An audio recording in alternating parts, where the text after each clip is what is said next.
What's going on, guys? Welcome along to another video. I'm Matt with DSR, and I can only apologise for the state of the room behind me. Me and Zoe are currently moving house, so you just have to make do.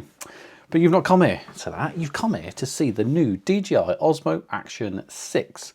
Now, I have got the enhanced combo version, so let's see what we get in it. Full disclosure, I bought this with my own money. DJI have not yet reached out, so yeah, my own cash dollar. As always with DJI, there's multiple different combinations from just the camera itself to cameras with extra batteries, different mounts for snowboarding, mountain biking, whatever it may be. So depending on what pack you get, depending on the price, but this combo pack, I bought it on Amazon, was £375 the day of it coming out. So I'm straight into the accessories first. Instruction manuals with stickers, we all have those. A couple of extra thumb screws. Now this is the quick action release plate. From what I've seen it's dual action, so you can go either way, but we'll check it out because I know for the Action 4 and the Action 5 it can only go facing the logo on the mount itself. So it'd be interesting to see if they've changed that, because that's one thing that did kind of frustrate me, is that you had to have this piece facing the right direction, otherwise you'd have to then turn it around to mount it.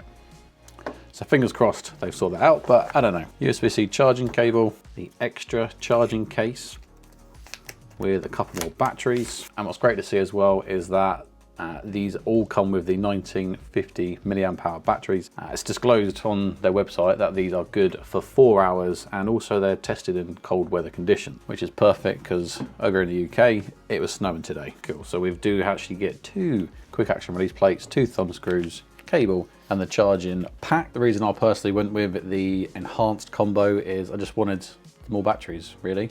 I've obviously got quite a few already with the Action 4 and the Action 5, but it's always handy having more batteries, but more importantly, more of the larger capacity batteries. This does come with the extendable selfie pole as well. Nice texture on the grip. It's got a female screw point at the bottom, so you can put some feet on it. Definitely comes in handy if you are doing the vlog style. But let's face it, you all came here to see the action camera itself. It is sleek. What I like is it's kind of all blacked out as well.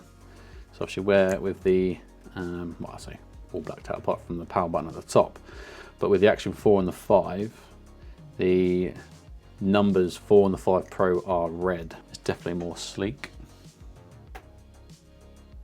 One thing to note is the slidey buttons to release the battery door and the charging port go left to right now instead of up and down. Something I'll have to remind myself when I'm swapping between the cameras. I've got a spare memory card, but what's nice to see is this one has 50 gig of internal storage, a little bit more than the Action 5 Pro. 50 gig is going to get you a serious amount of extra footage, especially if you drop the quality down to like 1080. I quite regularly forget my memory card, so it's definitely a helpful feature for myself. And that's the difference between the 5 and the 6. See what I mean about it being blacked out compared to the 5, and then the 4 as well. Obviously you're going to have to go through for the first time to connect it to your DJI Mimo app. Follow the on-screen instructions. Press yes to everything.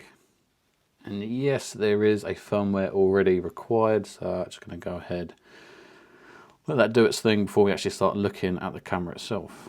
I've got a 128 gig memory card in this, and it's showing 7 hours and 24 minutes.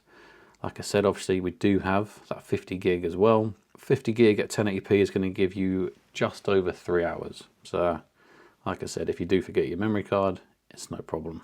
Top right hand corner, we've got the battery percentage, and we've got our usual settings. So I always go on to Pro and then adjust from there. If I'm using ND filters, I'll try and do manual exposure, but if not, I'll just leave it on auto exposure. Auto white balance. For me personally, I like to leave it on color, having been normal 10-bit. Yes, you can do your D-Log M, but especially when we're on the bikes and the scenery changes so often, it's quite hard sometimes to color match in the D-Log. So yeah, so a lot of time I'll just leave the color profile in normal. Quality priority, leaving that on. And this has a variable aperture of f2 to f4.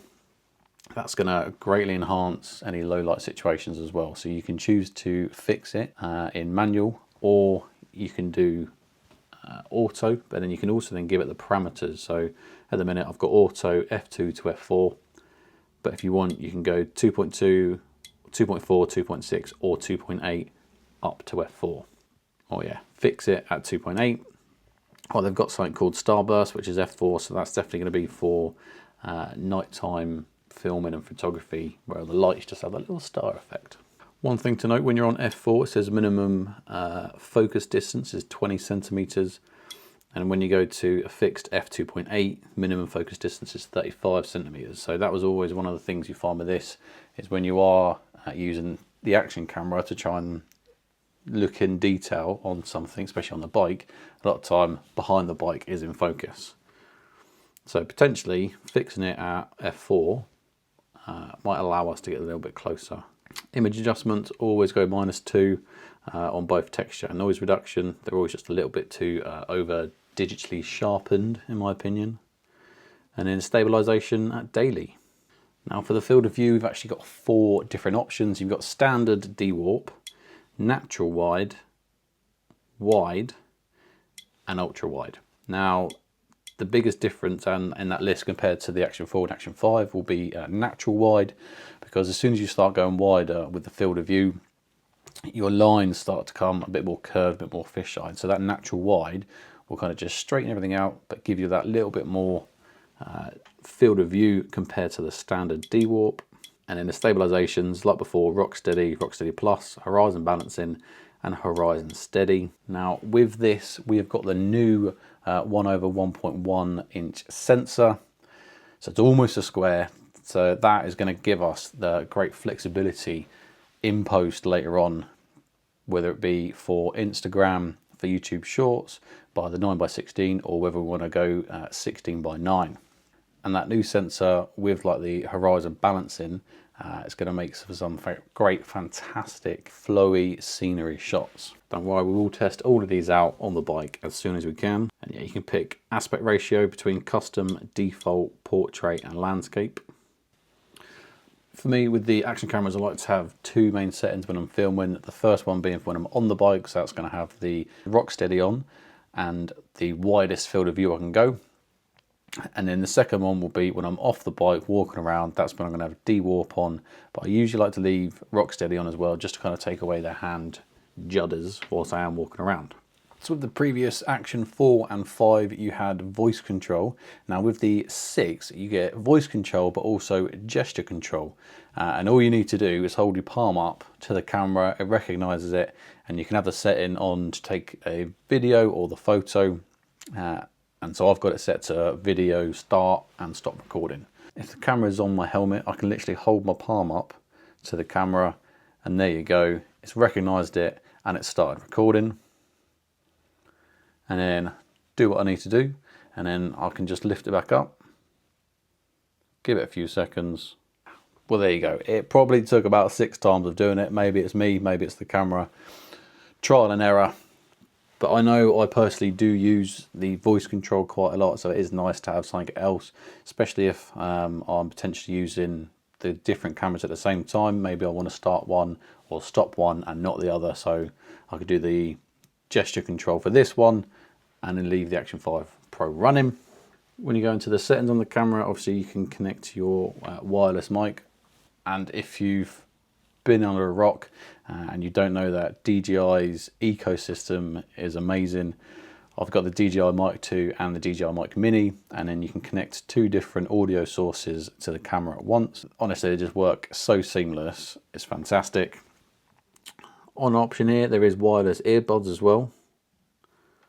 I don't have any, so I'm not going to bother connecting that. And we've got our usual settings for like always on display. So I like to have my screens stay on for probably a minute or 2. So whilst I'm starting the ride, I can check into the mirror, make sure I'm happy and it's recording, and then let it turn off so I can save some battery. Bitrate, get that on high. You want to have as much information in your videos as possible. Anywhere between 2.7K and 4K, you can get 120 frames a second. And if you drop it to 1080p, you can get 240 frames a second. So if you are wanting to get any form of that slow-mo, then that's amazing, especially 4K 120. We'll definitely be testing that out and seeing how that handles.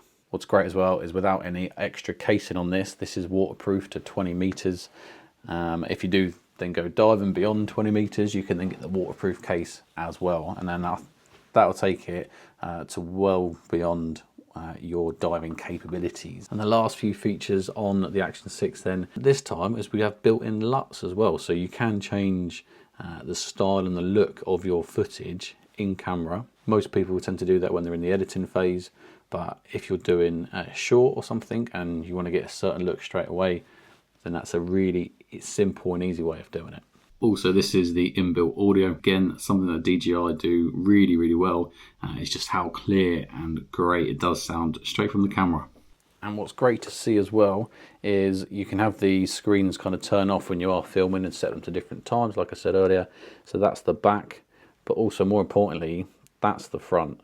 So it's really nice, it's really clear. So when I am on the bike riding, I'm looking at my handlebars, I'll easily be able to see that screen to know it's recording. Whereas that was one of my gripes with the 4, is when it went into that kind of standby mode, it was really hard